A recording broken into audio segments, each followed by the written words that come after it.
What up, YouTube? I know it might sound a little crazy, but today we got another mobile mechanic ride-along in my Beavis and Butthead shirt and in the Lincoln Town car, so stay tuned. Let's go.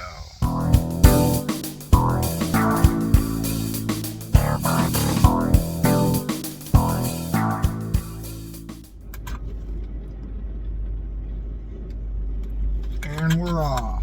First place to stop, as with most mobile mechanic work days, is going to be the gas station. Got to get me a Red Bull, something to drink, and we're going to head off. And the first vehicle that we're going to be looking at is a Jeep Grand Cherokee.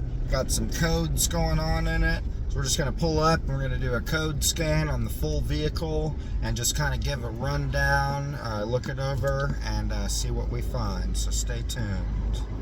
Got some police action on the way to work. Never fails. Alright, got what we came for. Let's get started. I'll start this scan here. Jeep Grand Cherokee. What year is this thing again? 2015.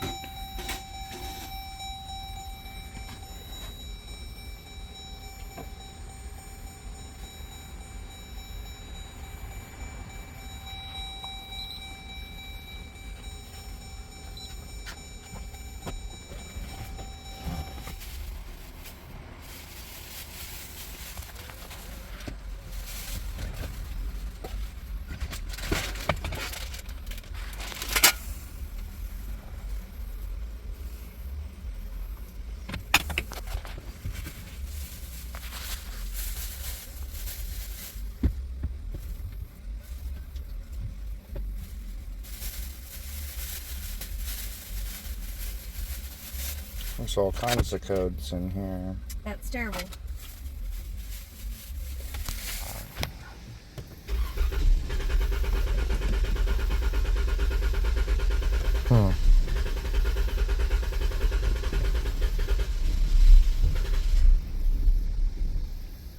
Interesting.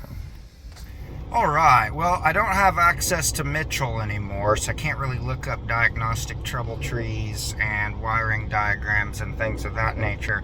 But I think you guys may have been able to see in the last clip that the coolant temperature sensor voltage seemed within range, and I even went ahead and plugged the unplugged the sensor, and it went straight up to 5 volts. And I plug it back in and it dropped down to like 3 something. And I know that's not a foolproof test, of course, but I believe based on what readings I got there that the wiring is likely good on this sensor. So I also noticed, and you should have been able to see that in the last clip as well, that the coolant temp sensor temperature reading was negative 43.6.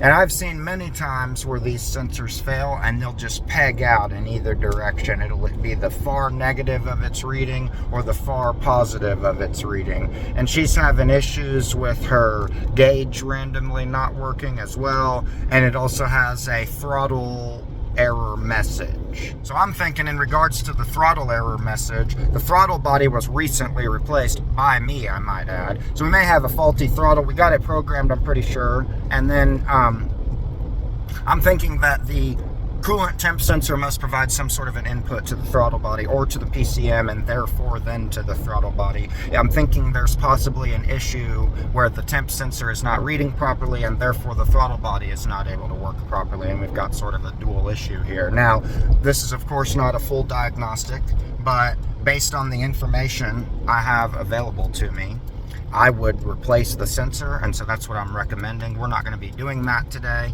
but I'm sure you guys have seen a coolant temp sensor replacement before anyway. Pretty much as simple as loosening a bolt and tightening a bolt and unplugging a connector first and reconnecting it at the end.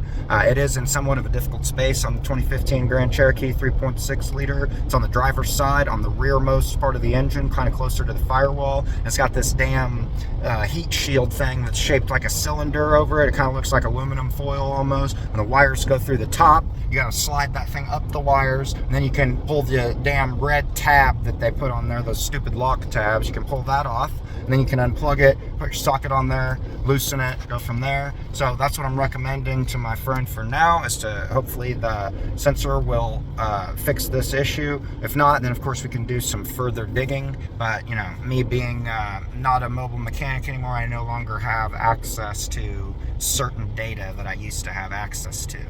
So anyway, we are headed to the next job, quote unquote. A buddy of mine has an issue with his mower not starting, and this could be very similar to when a car engine's not going to start. So let's go ahead and see what's going on. I don't know if it's a battery issue or a starter or what. We're going to go check it out. Stay tuned.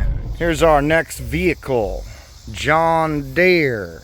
Not to be mistaken with the Ron Beer 2.0. If any of you guys have seen that video, it was hilarious. Which in the right side? This? Oh, this? Or oh, one okay. of these?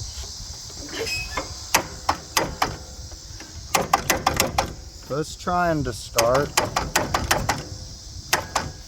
Try the old bang the starter trick.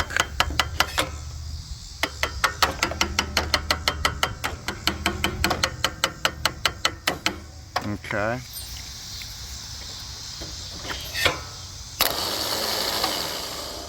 Do it a couple more times.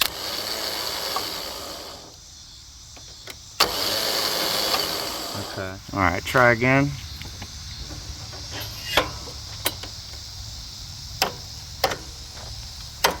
Yeah.